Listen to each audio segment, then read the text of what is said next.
Okay. Oh, I didn't know these were on here. These are some of the Miami pictures.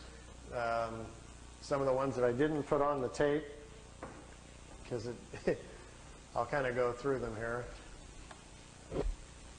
Here's the kid in Miami. His name is Manny Escondon, is his real name. He's taking notes. Here these discs came in. His girlfriend took the pictures. These are flat-bottom discs. They're made on Earth. They're called Vrill discs, V-R-I-L. They're manufactured down in Brazil. They also have a factory down in New Schwabenland in Antarctica. Here's another picture. There's a news copter came in. Look at the first three discs. When they see the copter, they start to turn invisible or put their shields up. And the first three crafts, they go out in a series, are just becoming invisible when he snapped the picture. It was taken with a Polaroid at a 30th of a second, so it caught it right in the mid of going out there. These discs were designed by German technology in the late 40s. The first ones we know of that were tested out were probably around 47 or 48. They're called Vrill levitation devices. As you can see, they actually fly quite well. Notice the nice V formation. Being typical earthbound Air Force pilots, they're still flying in formation.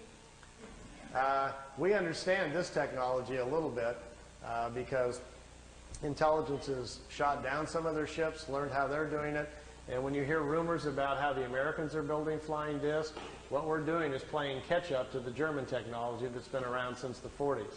Their technology has accelerated tremendously. They make two different types of levitation devices. That's what we're doing out at Area 51. We manufacture the devices in San Diego. They're put together by General Electric. We test them at Area 51. Here's the German disc parked down on the ground at a facility down in Brazil. Here's four guys standing next to it down there. There's a whole row of them. You couldn't count how many were down there. He had his Polaroid with him and grabbed a few short shots here. Over here's two guys here on a craft coming in. You can see the two guys standing here. And down here at the bottom, which I know isn't clear, is one of these old bell-shaped crafts. Many of you are probably not familiar, but there was a fellow named George Adamski back in 1962 who claimed to be having contacts with people from Venus. This was the craft he was taking pictures of. George's contacts were real, but he wasn't having contacts with anybody from Venus. The blonde-haired ladies that were inside the craft were actually from Brazil. That's where the crafts were flying out of. They've been making them down there since about 1947. They find it very convenient if they make contact or land somewhere to tell people they're extraterrestrials, and we're very open to it. If they tell them, hi, we're part of a German intelligence group from Brazil, people would freak out. I got my camcorder and I've got my micro lens on here, getting as close as I can to this picture. It's a very, very small Polaroid picture that's about that big, and it got wet in the rain. He left it in the windowsill, so I've ironed it and put it on paper so we didn't lose it. And I'm copying it with my macro. Here's the whole picture. Over here is one of the old bell-shaped discs. Here's one in the air. Notice the platforms they're sitting on. There's a guy standing here. There's a guy over here just coming out of this disc. I'm trying to get real close to the bottom of it here so we can see what they're like.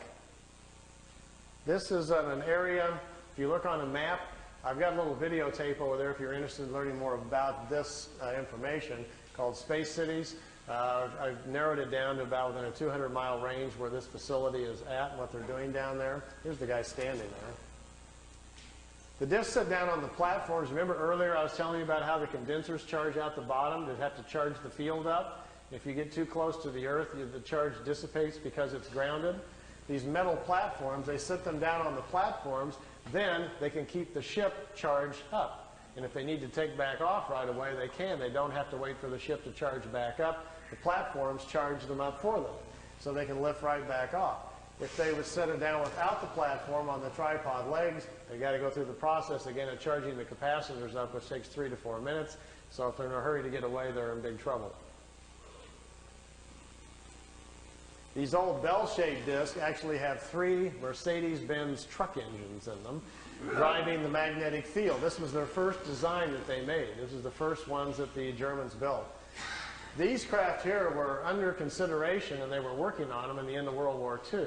When you hear about Hitler's secret weapon at the World War II, if you go back and look at the newspapers, that's what he was talking about. They were in hopes they would get these things up and working, and they would still have a chance then to win the war. fortunately for all of us, they did not, or we'd all be speaking German today.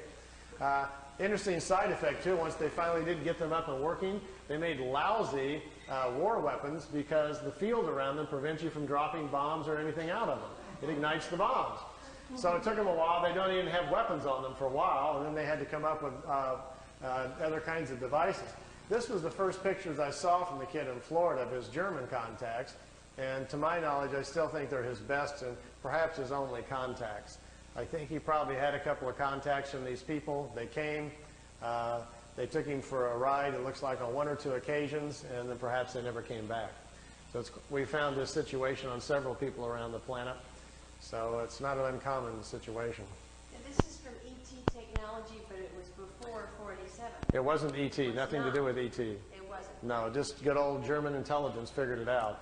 I can tell you where they got it. It's kind of a long story, but basically it came from German people who had traveled to India to study the concept of the Vrill, the energy of the universe, and they were trying to figure out how to levitate their own bodies to move in time. And they came back and they explained it to people what they were doing in India, how they were trying to travel in time. And some German engineers tried to build a machine to travel in time, but when they turned the thing on and lifted up off the floor instead, they didn't time travel, but it floated. And they stumbled onto the idea of how to make what's called a Vrill levitation device.